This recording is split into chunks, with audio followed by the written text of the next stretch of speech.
Alright guys, here we have our fresh Maine lobsters. As you can see, they're alive and kicking. Look at that big claw on that one. That thing's going to be tasty. And we also have our crawfish here. They've been being purged for about 2 days now, so they are nice and clean and ready for the boiling pot. We're going to start off by preparing the crawfish and getting these vegetables together. We're just starting to cut up the onions, potatoes, and lemons. Corn and also sausages are going in there as well. Got the boiling water going there in the pot, and we're going to start off by putting in the potatoes, onions, and lemons. Just starting our timer there. It's going to be about 7 minutes on the potatoes and onions. Oh yeah, we also got to add in our Zatarain's crawfish and crab boil. Got 2 of the bagged seasonings and also 1 of the liquid seasonings.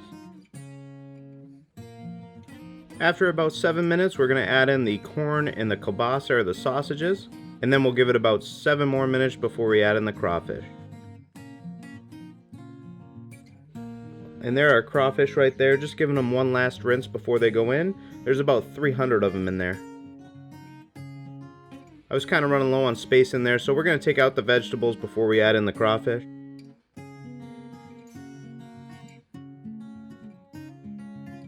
There are all of our crawfish. That's about half of them right there. All nice and alive. You definitely don't want to boil a dead crawfish. It would be a bad day.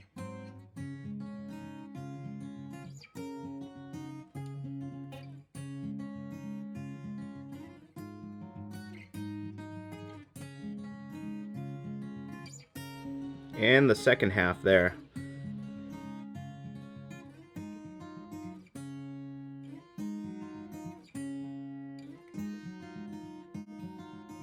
Now just going to add back the seasonings and the vegetables and sausage back to the boil there. There just wasn't enough room if I would have left the aluminum pot in there with the crawfish to begin with. Now we're just going to wait for it to come back to a boil, and then we're going to give it a couple minutes before we kill the heat. And there we have it. Those are looking pretty darn good. Alright, so now for the Maine lobsters. We're just adding some salt to this water, no crazy seasonings or anything like that. Just putting the lobsters in head first here. That's how I prefer to do it. A lot of people like to freeze them beforehand or cut them down the center. You do whatever you're comfortable with. Just checking on those crawfish out there. They are looking good, soaking up all them seasonings.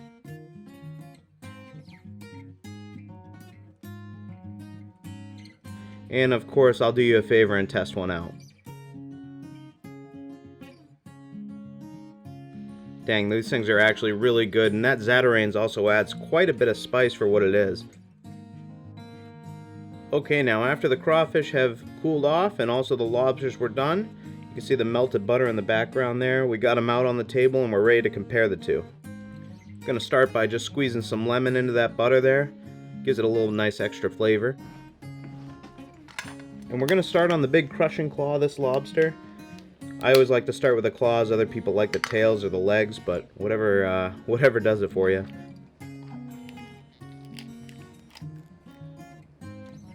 Getting to some of that first meat there. That is some dang good eating right there, guys. If you've never had Maine lobsters, you got to find a way to try it because it is absolutely delicious. Dip that claw meat in the butter, even better. Getting into these claws is a whole nother thing. It's really however you can get into them. A lot of people, they buy those nut crackers and other things. Sometimes with the soft shells you can just rip into them with your own hands, but these shells actually seem to be pretty hard shelled. I'm just using the back of a knife. It seems to work pretty good for this. And of course, the part that everybody wants to eat is the tail. Just think of the lobster as a huge crawfish, and that's pretty much how you get that tail off. Getting the meat out of the tail is a little bit harder though. I just push my finger through the back of it and out it comes. Huge chunk of meat right there, guys. That is one of the biggest pieces of meat off of lobster. But okay, enough of the lobster. We gotta try the other side, and that's the crawfish there. We're gonna sprinkle some Creole seasoning on it, then we're gonna get right into it. It's funny, these things are just like mini lobsters actually, except a lot of them you can't get much meat off the claws, if any at all. And also you can eat about 150 of them on your own, compared to maybe 1 or 2 lobsters. Just tearing through these crawfish, guys, trying the corn, the sausages, the onions, potatoes, everything. And let me tell you, it was absolutely delicious. That Zatarain's is super spicy stuff, at least for what I'm used to. I've tried the fresh Maine lobster, I've tried the freshly trapped crawfish, and we need to make a decision. That Maine lobster is super sweet with the butter and the nice lemon and everything. That crawfish, super spicy, a lot of flavors going on with the corn, the sausages, the onions, the potatoes, and everything else. But in the end, guys, I gotta say, it's gonna have to be a tie because these two foods are just absolutely incredible. I love them both.